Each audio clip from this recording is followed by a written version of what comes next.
Welcome back to the road to Montebourg for the 13th mission of the campaign.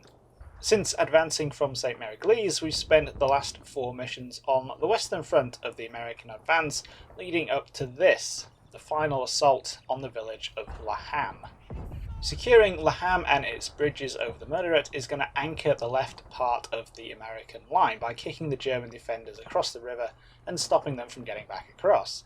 For their part, the enemy know that they're ultimately too weak to stonewall the US advance here, but they have a line of prepared fortifications on top of the ridge overlooking the village, and they are apparently intending to hold that as long as possible to buy time for the surviving German troops on this flank to withdraw across the bridges. It's an important battle. As the briefing casually points out, I must win this mission to stay in the campaign, and given the setup, the forces involved and the terrain, it could be a tough one. I'm going to be attacking uphill through these open fields to begin with, towards the German defensive line on the crest, which is apparently a series of bunkers linked by trenches with plenty of barbed wire out in front. As if that wasn't bad enough, the briefing also indicates that the line is anchored on either side by minefields, so I can't just go around it. This means that I'm looking at another frontal assault, and because I have the glider infantry again for this battle, it'll be 2nd Battalion 325th's 3rd frontal assault in the campaign. These guys have already suffered through hell in the hedgerows, and though they got away with it on Orchard Hill, it looks like they're going into the grinder once again without having their casualties replaced. On the plus side, I have 1 hour 20 minutes to get this done, which is loads of time. I have the battalion engineer platoon on hand to deal with any obstacles. At the 40-minute mark, I'll be getting 4 Stuart light tanks as reinforcements, and going in I have some pretty significant off-map support. In addition to all the on-map mortars, I have a 2-tube 4.2-inch or 107mm heavy mortar section with 60 high explosive bombs, and a somewhat monstrous 2-gun 240mm section. This only has 30 rounds, but at 240mm we're talking about 9.5-inch guns, a caliber that'll put a lot of heavy cruisers to shame.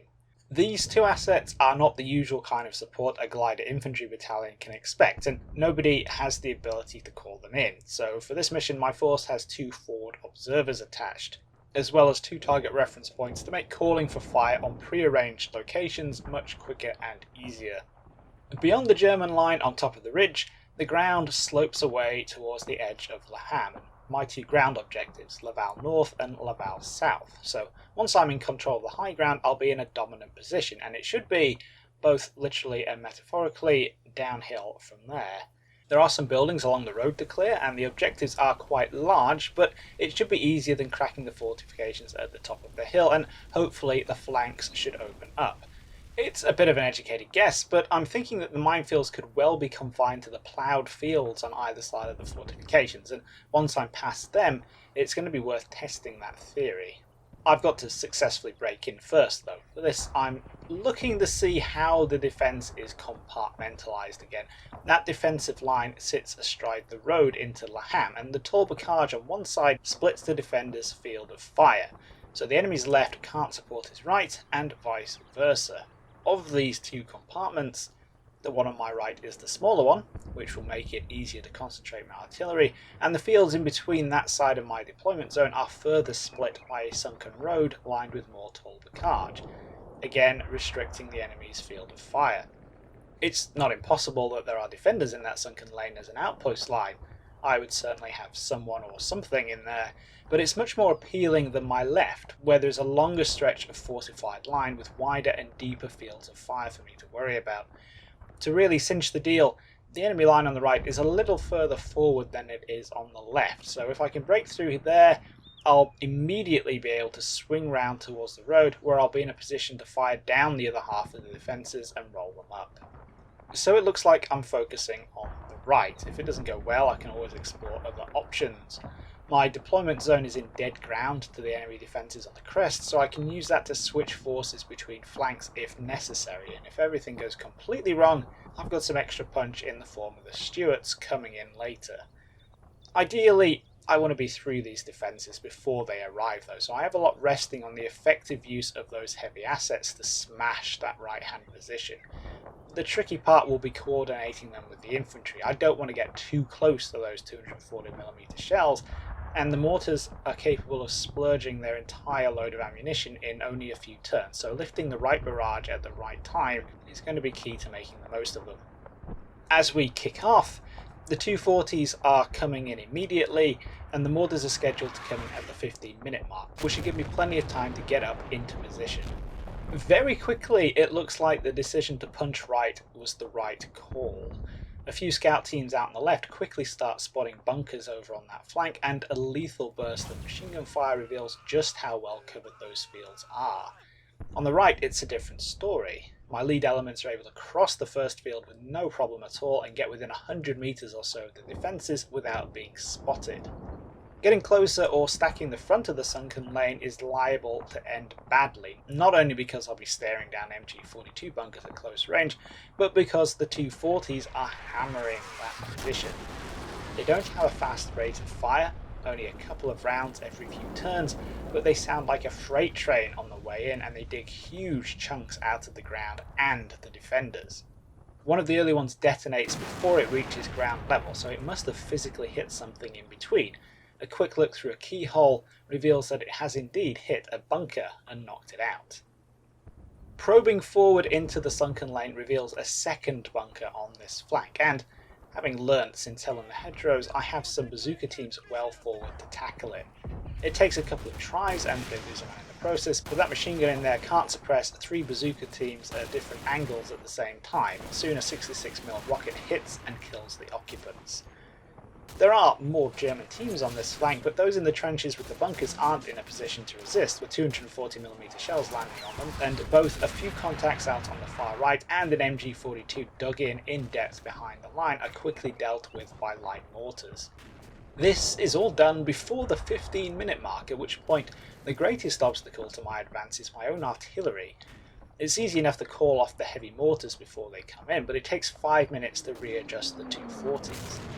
This is the kind of time that a human player will be able to react in, moving to plug up this compromised section of line with a reserve or to call his own artillery and to cauterize the gap. The AI has made something of an attempt to do this, probably by accident. Occasional mortar bombs are landing in the left part of the sunken lane, but this is so infrequent that it seems less like a fire mission and more like a prolonged spotting phase. Feels as though something like an enemy platoon HQ on this flank has started a call for fire and gotten neutralised before they can complete it, leaving the mortar in the rear, popping off spotting rounds and getting no adjustments. It's a bit of a pain, but I can go around the danger area easily enough. The 240s actually cause more casualties. Fragments from a tree burst skim over the top of the sunken lane and take out 2 mortar ammo bearers 160 metres away in the field, and a scouting BAR team I send forward has the gratuitous bad luck of a 240mm shell landing just next to the crater they're taking cover in. That said, one of them somehow survives, so I guess that balances things out. Finally, with the 240s shifting onto the buildings down in Laval, because if the buildings are gone, I don't have to clear them, I can finally get moving again.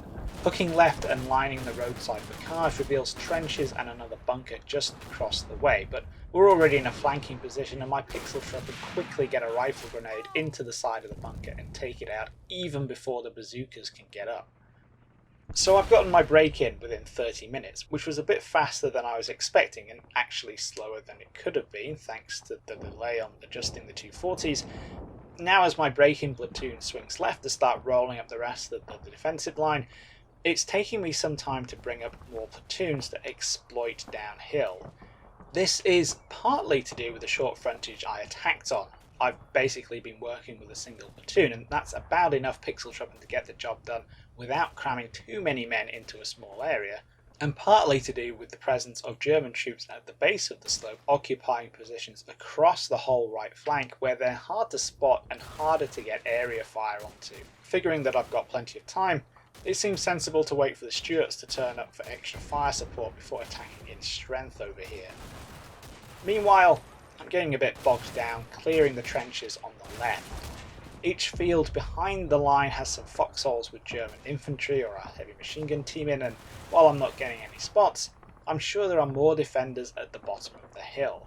After getting far enough forward to take out the centre bunker, resistance seems to stiffen, and it feels like I've hit the point of diminishing returns. With most of the available victory points sitting down in Laval North and South, it simply doesn't feel like finishing the roll-up is worth further pixel-driven expenditure.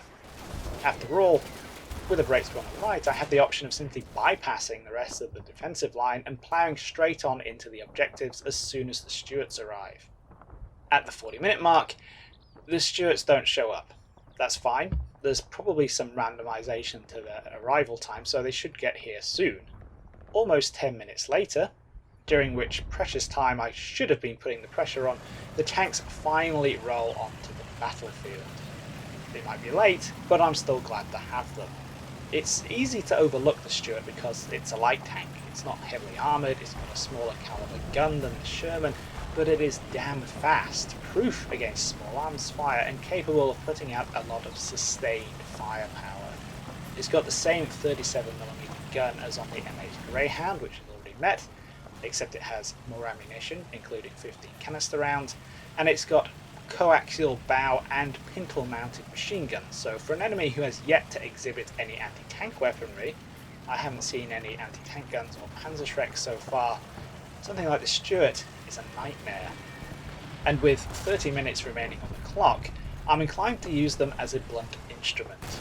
Leaving one to knock out the final bunker out on the left, I push the Stuarts up to my right flank, making sure to follow the route taken by my infantry in case the main road is mined. Once they're in position, it's time to get moving again.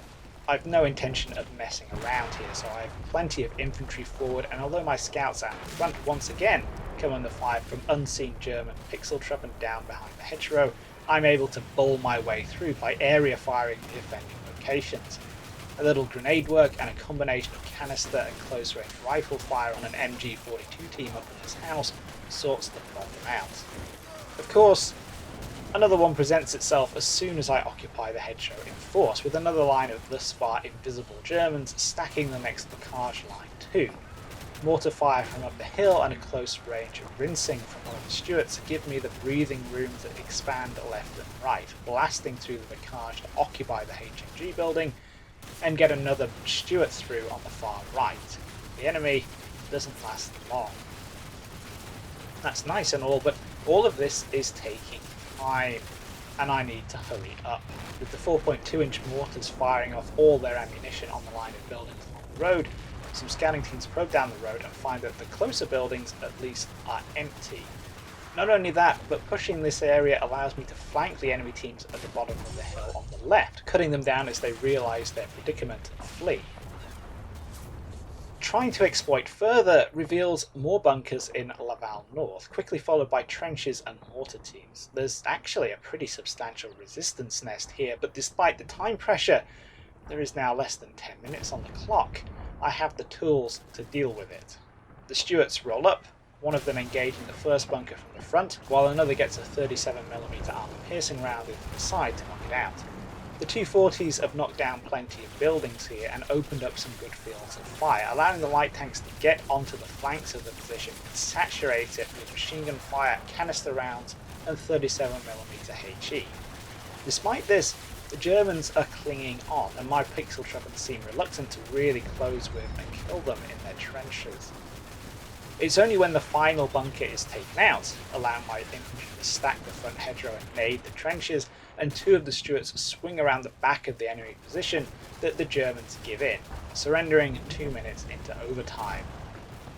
A surrender, of course, translates into a total victory, with the enemy force destroyed and both objectives taken, but I also get the bonus points available for keeping my casualties under 25%. I've lost 18 dead and 21 wounded, or about 17% total. A lot of these were the grim byproduct of having to fight in Bocage country, but there are also quite a few unnecessary casualties towards the end trying to secure that last objective.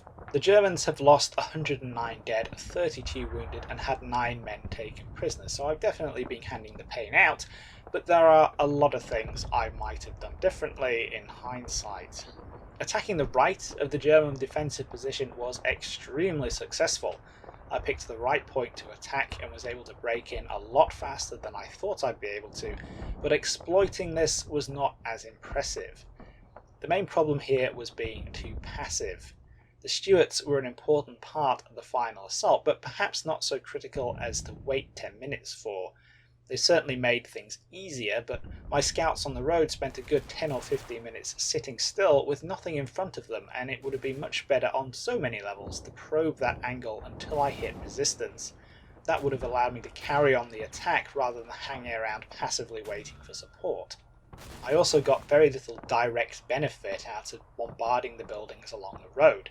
The mortars got no kills at all, and given the lack of bodies in the rubble, it seems like the 240s also failed to achieve anything down there. Going faster would potentially have allowed me to identify that defensive position in Laval North, and specifically target it instead of flattening a significant chunk of French village on the off chance that I might avoid house-to-house fighting.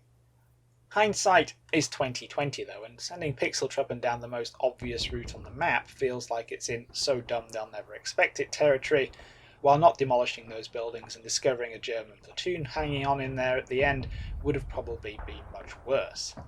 Regardless, we're done on this flank of the push towards Montebourg. La Ham is secure, the 325th Glider Infantry can have a break from frontally assaulting dug-in Germans, and the campaign is hopping back in time to the start of this phase of the offensive, where we'll be back with the 2nd Battalion 8th Infantry for the next mission just upstream from Hell in the Hedgerows. Hope you all enjoyed this video guys, and I'll catch you in the next one.